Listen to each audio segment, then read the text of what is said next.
Christian Onana, le frère d'André Onana, accuse Samuel Eto'o d'être l'auteur de tout ce qui s'est passé au Qatar. C'est-à-dire la raison pour laquelle on a chassé ou on a mis André Onana de côté pendant la Coupe du Monde au Qatar en 2022.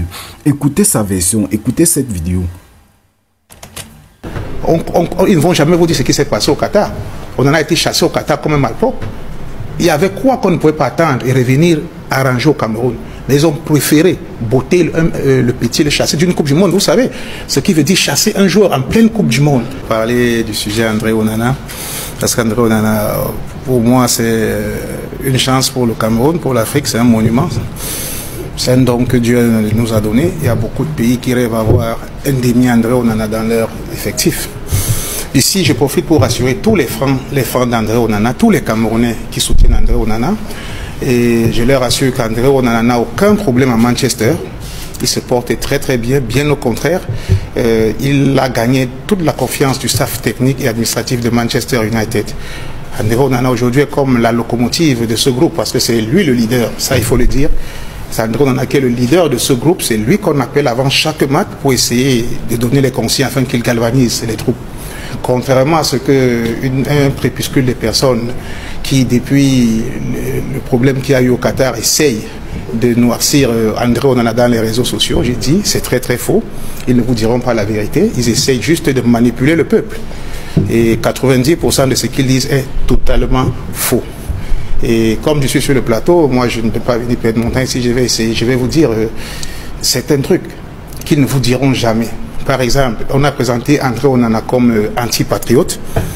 Après, pendant la Coupe du Monde, pendant la Coupe d'Afrique au Qatar, en Côte d'Ivoire, André Onana est arrivé la veille du match. Et ils ont raconté tout un tas de choses dans les réseaux sociaux. Onana n'est pas patriote, il a préféré Manchester United à son pays, le Cameroun. Ça, au moins, vous avez suivi ça. À vous entendre, ceux qui lèvent les boucliers contre André Onana expriment plutôt, je vais dire, ils transposent le problème. Ça veut dire que c'est pas le problème de performance qui est réellement reproché à André Onana. C'est pas un problème de performance, c'est un problème personnel que nous connaissons. Je dis ces personnes, je les connais bien, c'est une milice cybernétique. Ce sont mes amis avec qui je cause dans les forums. Vous reprenez les mots de... Donc, c'est ce qui est vrai. Ça, je vous le dis, c'est ce qui est vrai. Je les connais bien, ce sont mes amis. On cause, on se regarde. Ils font leur travail, à savoir noircir Onana. Il faut faire croire aux Camerounais que Onana est anti-patriote. Il faut qu'on en appelle la sympathie, l'amour du peuple camerounais. J'étais en train de parler de la Côte d'Ivoire. Onana, pour arriver la veille de la compétition, on en a eu une autorisation signée de la Fédération camerounaise de football. Ça, la fédération le savait, est tombée d'accord avec Manchester United. Ça, c'est depuis un mois. Le document, je peux vous le montrer.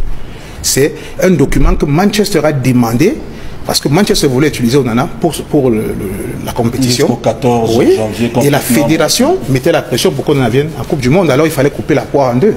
Ce document est signé par Blaise Ndjouna, le SG.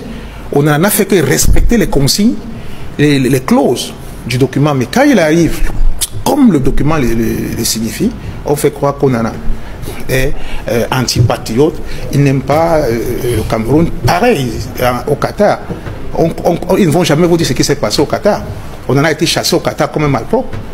Il y avait quoi qu'on ne pouvait pas attendre et revenir arranger au Cameroun. Mais ils ont préféré botter le petit, le chasser d'une Coupe du Monde. Vous savez, ce qui veut dire chasser un joueur en pleine Coupe du Monde. Combien de joueurs ont l'occasion de jouer une seule Coupe du Monde? C'est le rêve de chaque joueur. Peut-être il va mourir sans jouer notre Coupe du Monde. Ça, ils ne vous le diront pas. Un peu comme... mais le coach avait expliqué qu'il ne respectait pas les consignes. Ok, c'est ce qu'il a dit. Et la conséquence, dans la solution, en cas de non-respect de consignes, c'est de chasser un joueur en pleine Coupe du Monde, un jeune joueur qui évolue en Italie. Et nous savons comment ça se passe en Italie. C'est rude pour les Noirs africains. Je vais continuer. Ce sont ces mêmes gens qui disent que Onana est ingrat. Ça, c'est ça qui passe maintenant là. Onana est ingrat avec quelqu'un, avec son X ou Y. Mais Onana n'a jamais été ingrat. Ce qui se dit par rapport au contrat de l'Inter de Milan, il faut dire la vérité aux Camerounais. Là, celui qui a négocié le contrat d'Onana à l'Inter de Milan, c'est Albert Botines. Aucun Camerounais n'a participé à ce contrat. C'est Albert Botines qui gère la carrière d'Onana depuis Ajax Amsterdam, Inter de Milan et Manchester United. Onana, c'est un homme loyal, il n'a jamais changé d'agent. Alors, d'où vient l'ingratitude? Qui s'est plaint qu'on en a ingrat? Donc, à un moment, et quand on veut noircir, c'est Onana qui a fait ceci, c'est Onana qui a fait cela, c'est Onana qui a payé le transport de Marc Brice, c'est Onana. Mais à un moment, il faut arrêter. Même si on n'aime pas le lièvre, il faut reconnaître qu'il va vite. Onana, c'est un très bon gardien, c'est un grand gardien. Au Cameroun, actuellement, c'est le meilleur gardien au Cameroun. C'est l'un des meilleurs gardiens au monde. Il n'est pas le footballeur le plus cher de l'histoire du Cameroun pour rien. Tu ne peux pas, Onana ne peut pas tromper les techniciens d'Ajax. Ok, il les a trompés, ils sont bêtes. Il revient à l'Inter de Milan, il trouve Andanovic, capitaine depuis 10 ans, mature. Il le met au banc. Ok, il a trompé encore les Italiens. Il arrive à Manchester United, l'un des meilleurs clubs du monde, où Manchester se lève et crie André Onana est intransférable. Mais il faut encore croire pourquoi qu'André Onana est fort. Très bien. Écoutez ce qu'il a dit, ses déclarations. Dans cette vidéo, et moi je me reste seulement rappeler à Christian Onana que, étant un grand joueur, on doit savoir ce qu'il faut faire. Étant un grand joueur, un joueur qui s'y connaît dans la chose, on doit savoir, parce que on est tous d'accord que Aboubakar Vincent a fait une sortie en disant ce qui s'est réellement passé au Qatar avant qu'on a mis Onana de côté, où il déclarait que le coach parle, André Onana parle. Ça, c'est déjà un manque de respect. Ça, c'est le mépris. Et si ça arrive à ce niveau, ça veut dire que tout ce que le coach va dire, ou tout ce que le coach va demander de faire, lui, il va toujours sentir comme si on l'imposait ça. Il ne va pas faire ça avec amour. Il ne va pas faire ça avec passion. Je ne sais pas si vous comprenez un peu. Dans une équipe de football, il y a d'abord cette chose que tu dois savoir que non, j'ai la passion de faire ce que je suis en train de faire. Ce n'est pas comme force. Je fais ça par amour. Maintenant, si tu penses que le coach t'impose un truc, tu ne vas jamais faire cette chose très bien. Tu ne vas jamais faire ça bien. On te demande d'appliquer peut-être une tactique. Tu vas dire que non, le coach, lui, m'impose ça. Ce n'est pas ce que moi je fais. Ce n'est pas ce que moi je veux. Or que le coach, lui, il est là pour te guider. Il est là pour implémenter certaines tactiques, certaines nouvelles tactiques. Que lui sait que non, si on fait ça, ça va marcher. Maintenant, toi, tu viens avec ta mentalité de non, lui m'impose ça, il m'impose ceci et tout, tu ne vas pas faire ça bien. Je ne sais pas si vous comprenez un peu. Au Qatar, c'est comme ça que ça s'est passé. Le coach a vu que non, si on continue comme ça, là, on risque de perdre plus de matchs. On risque de perdre même un match qu'on ne devait pas perdre parce que un joueur risque de nous causer du tort ou un joueur risque de nous causer un problème. Je ne sais pas si vous comprenez un peu parce que normalement dans une équipe, on doit... Ça doit être un esprit collectif. Ça doit être un esprit collectif. Et on doit s'entendre. On doit s'entendre. Pas qu'un joueur vienne appliquer ou vienne imposer sa part de règles de jeu. Ce n'est pas comme ça que ça marche. On ne refuse pas. André Onana est bon.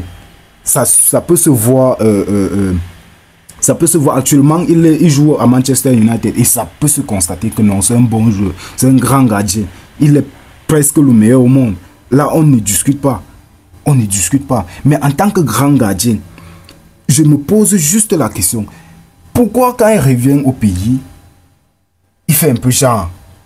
Vous-même, vous allez voir les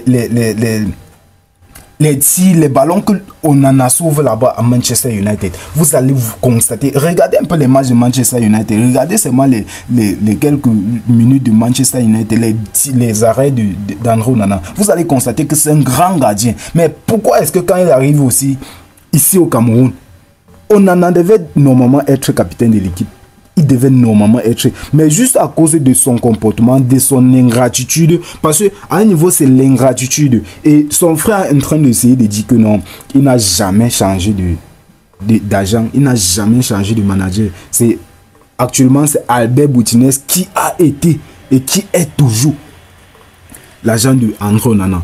Donc il essaie d'écarter Samuel Eto'o. Je ne sais pas si vous comprenez un peu. Il essaie d'écarter Samuel Eto'o. Mais laissez-moi vous dire que peu importe ce que vous allez faire, vous n'allez jamais ou grand jamais atteindre Samuel Eto'o parce qu'il est un grand homme. Il est un grand homme. Il est un homme au grand cœur.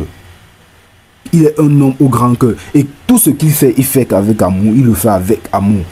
Et quand il le fait, il oublie. Il n'est pas là pour dire que j'ai fait telle chose pour telle personne, j'ai fait telle chose pour telle personne. Maintenant, c'est à toi de voir si tu vas être ingrat ou tu vas être reconnaissant. Lui, en fait, il s'en fout. Tout ce qu'il veut, c'est le bien du Cameroun. Et moi, je ne vois pas Samuel Eto'o en train d'écarter un joueur, sachant que non, ce joueur peut m'apporter un plus. Il décide carrément et sans raison de l'écarter. Je ne vois pas Samuel Eto'o en train de faire ça. Donc, tout ce que son frère raconte, tout ce qu'il passe sur Médiatitude, ou je vais dire, tout ce qu'il passe sur Equinox raconter que non, Samuel Eto'o ou André Onana n'a jamais été ingrat. Moi, je trouve ça que c'est des bobards. Il parle même en disant que 90% de ce qu'on a raconté sur André Onana, c'est fou. La dernière fois, c'était pendant la CAN en Côte d'Ivoire. Il est revenu, il est arrivé au pays ou en Côte d'Ivoire à la veille du match. Il est arrivé à la veille du match. Maintenant, tout ce qui raconte que Manchester United a signé, la fédération a signé, et ils étaient d'accord que lui, il arrive ce jour-là. Nous, par exemple, nous, on n'était pas d'accord. Donc, c'est normal qu'on sorte sur les réseaux, on exprime ce que nous, on pense. Si on exprime, ça ne veut pas dire que non, on veut seulement faire porter le chapeau à André Onana. C'est maintenant à vous qui êtes au courant de ce qui se passe, de nous dire que non, voilà ce qui se passe.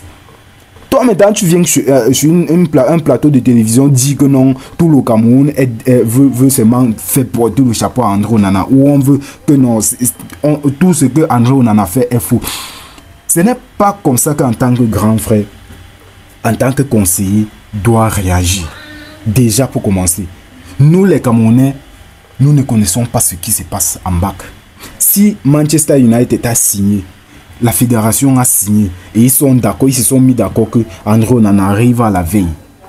Vous avez signé ça entre vous et il n'y a pas de sortie ou il n'y a pas de communiqué qui a dit que André Onana va arriver à la veille et Manchester United a signé, la fédération a signé. Nous n'avons rien vu de ce genre. Donc c'est normal que nous on vienne sur les réseaux exprimer notre mécontentement. C'est normal que nous, on vienne sur les réseaux dire que André Onana n'est pas de patriote. Parce qu'en tant qu'un joueur, il devait normalement, même s'ils ont signé, je ne sais pas de quel, il n'est pas le seul gardien à Manchester United. Il n'est pas le seul gardien. Manchester United n'est pas qu'un seul gardien. Et c'était un match. Il pouvait bien laisser le match. Il dit que bon, voilà, mon remplaçant va jouer le match. Moi, je n'ai pas représenté mon pays comme il se doit. En tant qu'un grand joueur qu'il est. En tant qu'un gars reconnaissant qu'il est. Comme tu le prétends. Ou comme tu le dis, si c'est un grand joueur qui vient représenter, attends. Pas que ses collègues viennent l'attendre parce que c'est un grand joueur, on doit l'attendre. Il est cher au monde, il est le plus cher au Cameroun, on ne refuse pas. Mais est-ce qu'il utilise ce talent au pays?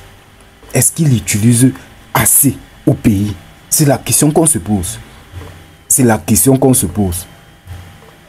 Vous allez constater qu'avec Mabrice, ils vont peut-être dire que non, l'atmosphère est détendue. Mais ce que vous oubliez de savoir, c'est que le frère, les Camerounais détestent, je ne veux pas dire les frères. Quand tu essaies de voir, quand Rigobertson était là, c'est vrai qu'il n'a pas eu de résultats assez convaincants. Mais à un niveau, vous allez constater que Rigobertson il ne recevait pas le respect qui lui est dû venant des joueurs, notamment André Onana. Je ne sais pas si vous comprenez un peu. Parce que tout ça, pourquoi? Parce qu'il est Camerounais, il est leur frère. Et ils se disent dans leur tête, ils se disent que non, comme c'est mon frère, moi j'ai le droit d'avancer le mot que moi je veux. J'ai le droit de lui parler comme moi je veux. J'ai le droit de faire ce que moi je veux. Or que ce n'est pas ça. En tant que ton coach, tu dois suivre ses règles. Tu dois suivre ce qu'il te dit. Et c'est tout. C'est tout. Maintenant, Marc Brice, on va se dire que non, c'est Rigobertson qui faisait mal son travail. Or que entre nous, on reconnaît que non, il y avait un certain niveau de manque de respect. Il y avait un certain niveau de mépris. C'est tout simplement ça. Allez, ciao, ciao.